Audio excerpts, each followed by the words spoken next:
Welcome to mentee academy. जैसे कि आपने बोला कि एक और फैक्ट्स वीडियो, क्योंकि आपने पुराने वीडियो को अपने इतना सारा प्यार दिया, तो आपके सामने आज हम रिवाइज करेंगे हिस्ट्री के प्रीलिम्स रिलेटेड फैक्ट्स। ये वो वाले फैक्ट्स हैं जो आप एक दिन पहले जो पन्ने आप इधर उधर कर रहे होते हो, रिवाइज कर रहे होते हो, पैनिक होते हो, ये वो वाले फैक्ट्स आज हम डिस्कस करेंगे। तो स्टार्ट करते हैं वीडियो के साथ। तो पहली चीज, इससे पहले कि हम वीडियो स्टार्ट करें, आपका मुझे जानना बहुत ज़रूरी है कि हाउ इज़ एवरीवन डूइंग। आपको प्लीज़ स्ट्रेस लेने की ज़रूरत नहीं है।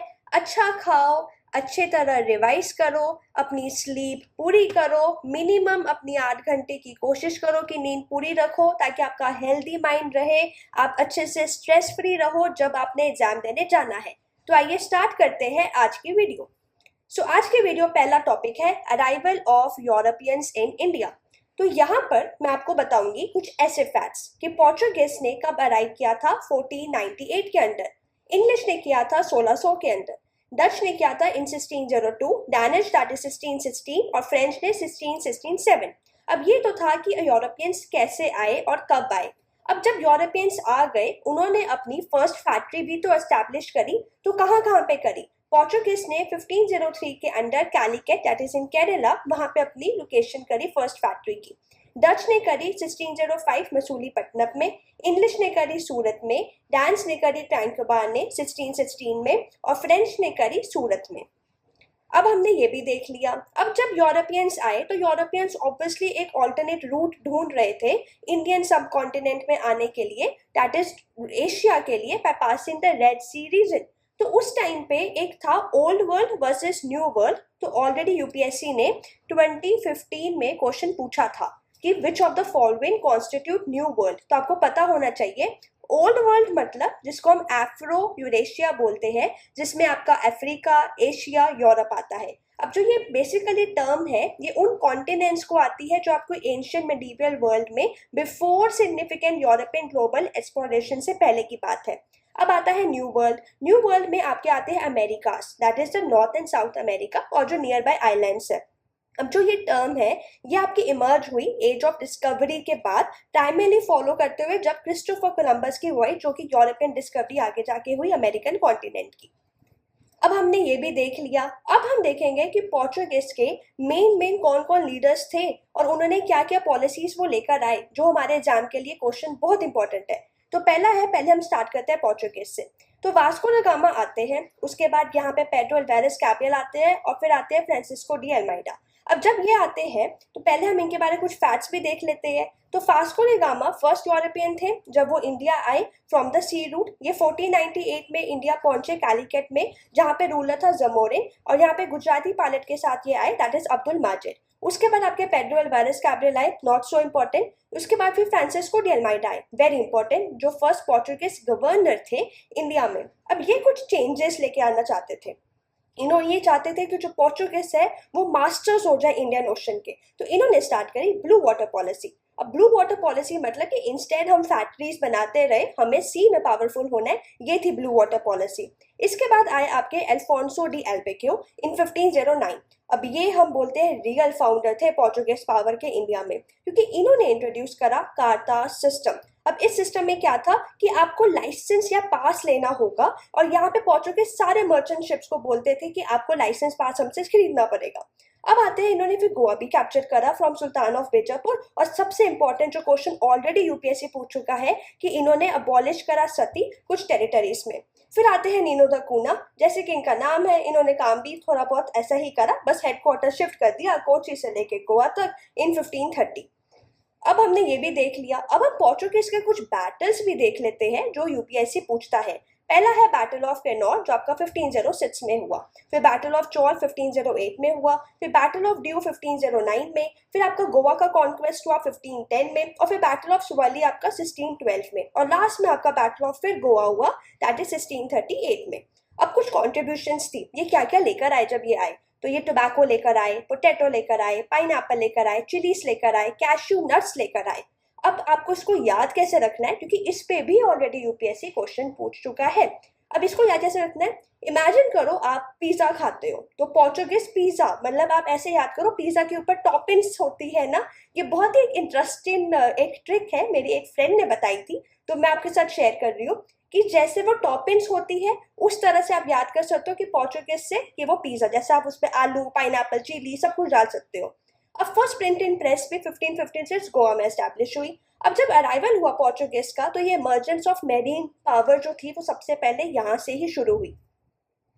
अब हम देखते हैं कि नेक्स्ट हमारा इमर्जेंस ऑफ रीजनल स्टेट। अभी हम पूरा चैप्टर डिस्कस नहीं करेंगे, हम यहाँ पे सिर्फ दो टर्म्स देखेंगे जो कि अक्सर आप कंफ्यूज हो जाते हो। निजामत मतलब सिविल एडमिनिस्ट्रेशन का बच्चों डिपार्टमेंट होता है, और दीवानी होता है डिपार्टमेंट ऑफ फिजिकल एडमिनिस्ट्रेशन। तो इन दोनों में आपको कंफ्यूज नहीं होना है अगर यूपीएससी इन टर्म्स को यूज करता है।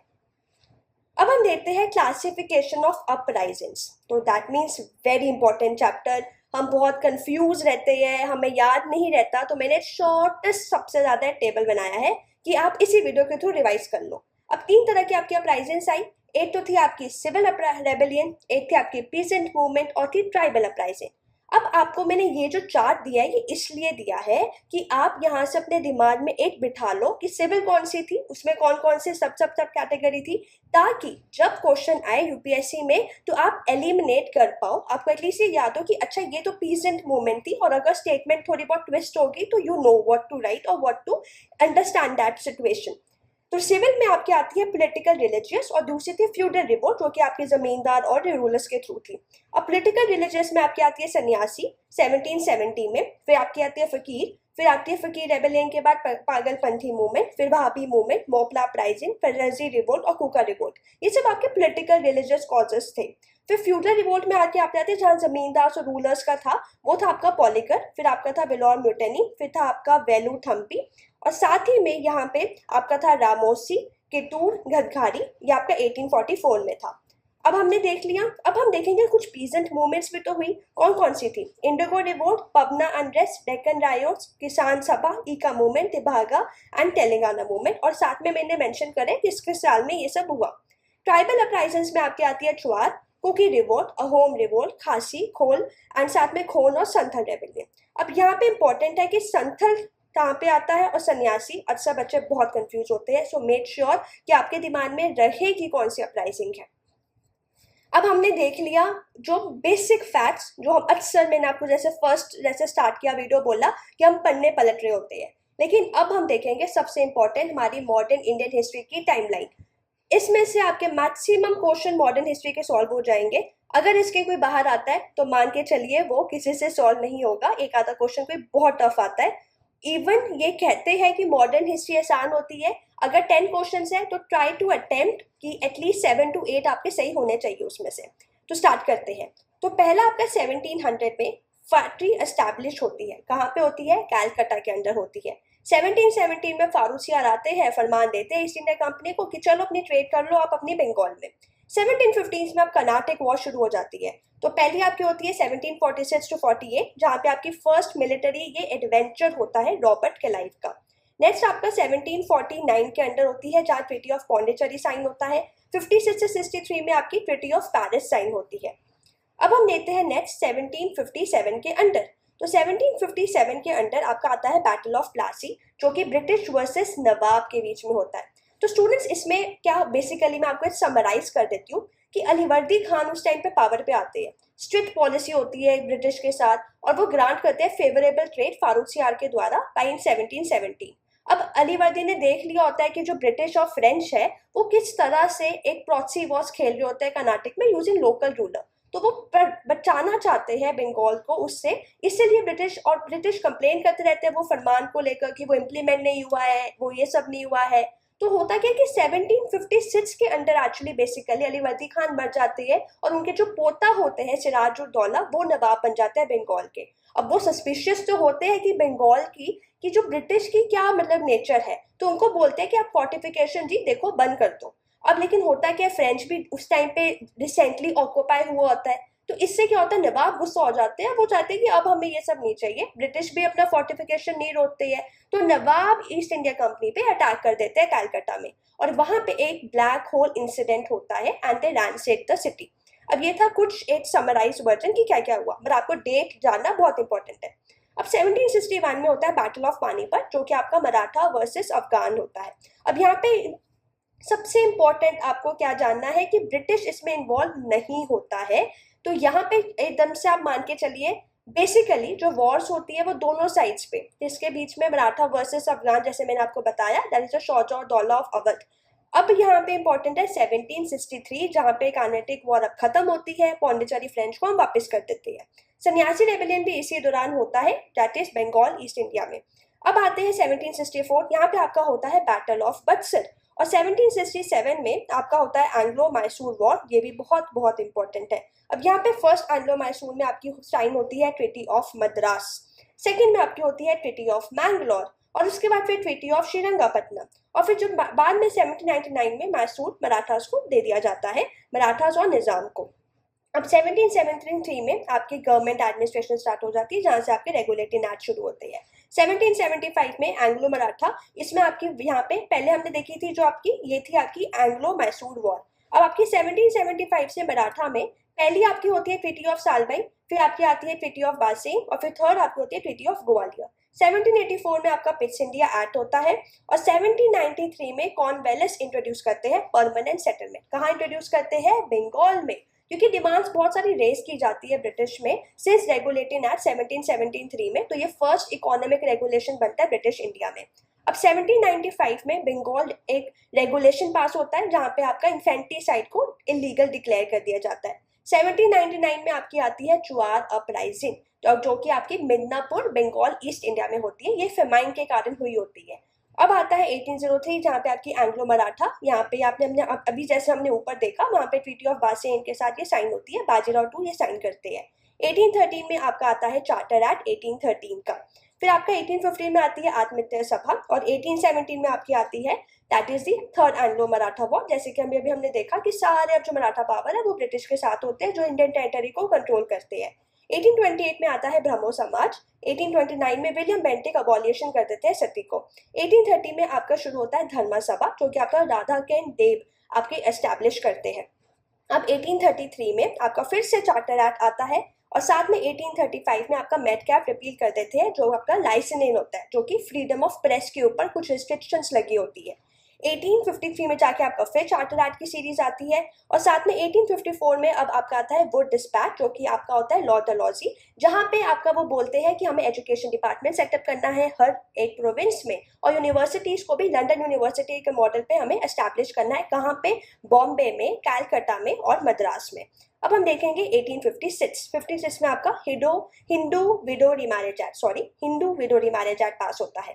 1858 में आपका गवर्नमेंट ऑफ इंडिया का एक्ट पास होता है, और साथ में यहाँ पे अब 1861 में आपका इंडियन काउंसिल एक्ट पास होता है।